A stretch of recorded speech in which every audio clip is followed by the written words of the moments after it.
Okay, welcome to our video. This is demonstrating how to use this spider tool. It's called a spider tool because it weaves as it goes.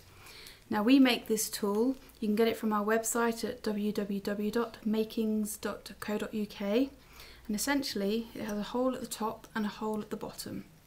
Now this works, it is sort of a cross between crochet and finger knitting. So you need a very long strip, the longer the better, although you can just knot pieces together when you want to increase it. And you start with a loop at the top. So your strip is about no more than 1.5 centimeters wide, and you tie a loop, which I've done already to save some time. And then you get the tool, you push it up through that loop all the way to the bottom. Then you grab the piece of material at the back on the polished side and you hold that and you pull the tool back down through the loop. Make sure you leave some slack because you're going to need it for the next row. Now you push the tool up through that new loop that you've made, again right the way to the top. You grab the back and you pull it back down again. And we're just going to do this to increase it so I can show you the next stage. Now you can either make a flat rug with this, or you can make something in the round which will make a bag or a cushion cover or a skirt. And when it's long enough, if you want to make a flat rug, you grab that bit at the back again, you pull the tool down, but this time you go back to the loop you've just made, you push it through there, you loop the one you're holding over it, so you're going to have 2 loops now over there.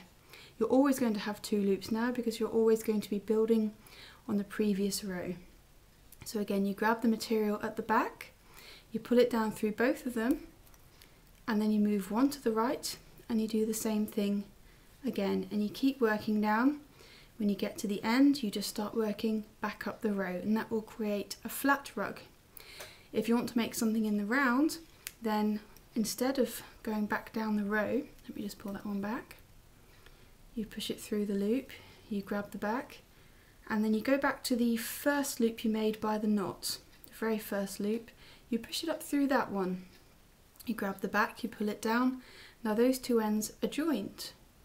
You move one to the right on that first row, push it through, loop it over, and now you're doing exactly the same thing, but you're going to be working around in a circle. And you can see I've just knotted the 2 ends together there. You can sew the ends if you like, but personally I find it easier just to knot them. You keep working around. If you want to increase or decrease to taper, I've got a bag here to show you that I've made already. It's a small bag.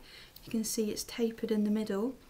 All you have to do is either miss out a loop, and that will pull it in on the next row, so you just go for the second one to the right, or you go up through the same one twice, and that will increase it on the next row, and that's what I'm doing there.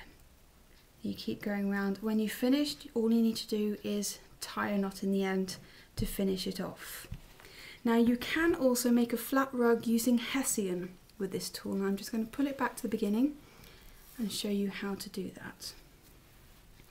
Okay, so to do that you need to work from underneath the hessian. So we'll leave a little bit of slack there, and I'll just go underneath the hessian. Now you push it up through the hessian there, and you grab that bit back a bit on the polished side again, and you pull it down through. You've got a loop there. Keep hold of that loop, push it up through 3 or 4 strands away, 4 or 5, it doesn't really matter. Pull that loop over, grab the loop again, pull it back down through, keep going, and you will create a plaited effect as you go. So of course you can draw your own designs onto the hessian, you can follow those. That in essence is the spider tool. If you have any comments or questions, you can contact us through our website, or you can leave a comment at the end of this video. Thank you very much.